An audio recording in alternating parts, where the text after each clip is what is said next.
प्रदेश के मुख्यमंत्री सुखविंदर सिंह सुक्खू एक दिवसीय सोलन दौरे पर रहे। उनका ये कार्यक्रम दिन के 12 बजे तक था, लेकिन करीब 5 घंटे देरी से इस कार्यक्रम में पहुंचे। इसको लेकर उन्होंने उपस्थित जनता से माफी मांगी। शहर के ऐतिहासिक ठोडो मैदान में आपदा प्रभावितों को विशेष राहत पैकेज के तहत राहत प्रदान करने के लिए कार्यक्रम रखा गया था, जहां पर प्रभावित लोगों को सीएम सुक्खू ने आपदा राहत पैकेज के तहत सहायता राशि प्रदान की।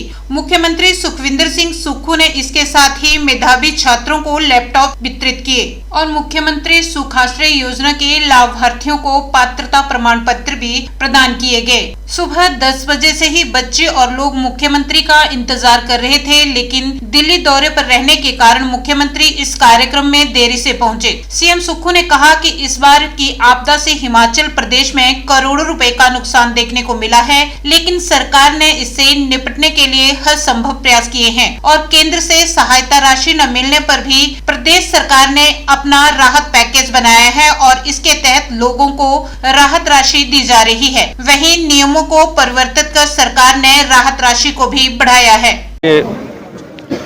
सोलन जिला में तकरीबन 377 घर पूर्णतया नष्ट हो चुके थे और 500 के करीब आंशिक रूप से नष्ट हो चुके थे, टूट चुके थे। एक एक पाई जोड़कर आम आदमी अपना घर बनाता है। हिमाचल प्रदेश में बड़ी मुश्किल से एक घर बनता है, क्योंकि हम सब लोग जानते हैं, हम उन्हीं परिवारों से लेकर आज मुख्यमंत्री की कुर्सी पर पहुंचे, तो मैं उस दर्द को जानता हूं।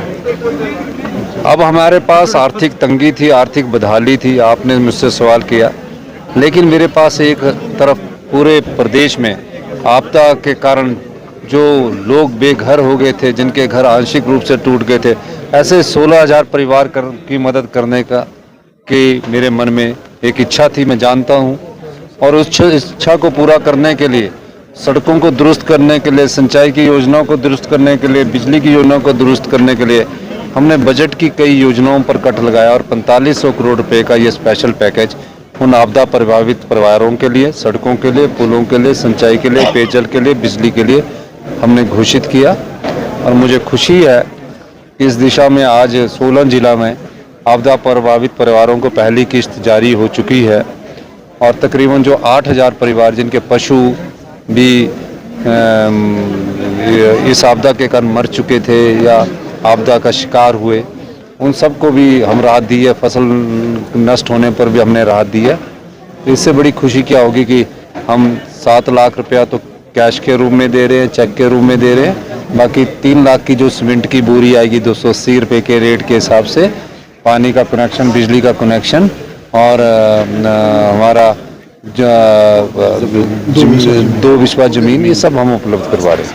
भारतीय जनता पार्टी के नेताओं को बयानबाजी से पहले जो हमारा गारंटी पत्र है उसको पढ़ना चाहिए। पहली ओपीएस की गारंटी थी, अभी भी ओपीएस के जो कर्मचारी अधिकारी है उनका 9,000 करोड़ एनपीए का भारत सरकार के पास खड़ा है, एक भी पैसा नहीं मिला। और हमने 500 लोग जो अभी रिटायर्ड हुए हैं, जिनको अगर वो एनपीए में रहते तो 2700 रुपया मिलता, आज उनको 30 और 35,000 रुपया मिल रहा है। तो ये सरकार की संवेदनशीलता ही है, मानवीय दृष्टिकोण है कि बुढ़ापे में आज सरकार उनका सहारा बनी हुई है। दूसरी गारंटी हमारे 4 प्रत्येक विधानसभा क्षेत्र में इंग्लिश स्कूल खोलने की थी, इंग्लिश मीडियम के स्कूलों खोलने की थी। हमने कहा कि हम अगली वर्ष से सभी गवर्नमेंट स्कूलों में इंग्लिश शुरू कर देंगे। तीसरी हमारी गारंटी थी 680 करोड़ की स्टार्टअप योजना की। उसका प्रथम चरण जो ई टैक्सी के रूप में हिमाचल प्रदेश के युवाओं को मिलेगा, जिसमें उनको तकरीबन 50% अनुदान देने की बात की है, उसका शुभारंभ हो चुका है और वेब पोर्टल के द्वारा काफ़ी युवा उसमें अपने आप को रजिस्टर करवा रहे हैं। इसका फायदा ये भी होगा कि हिमाचल प्रदेश हरित राज्य के रूप में आगे बढ़ेगा।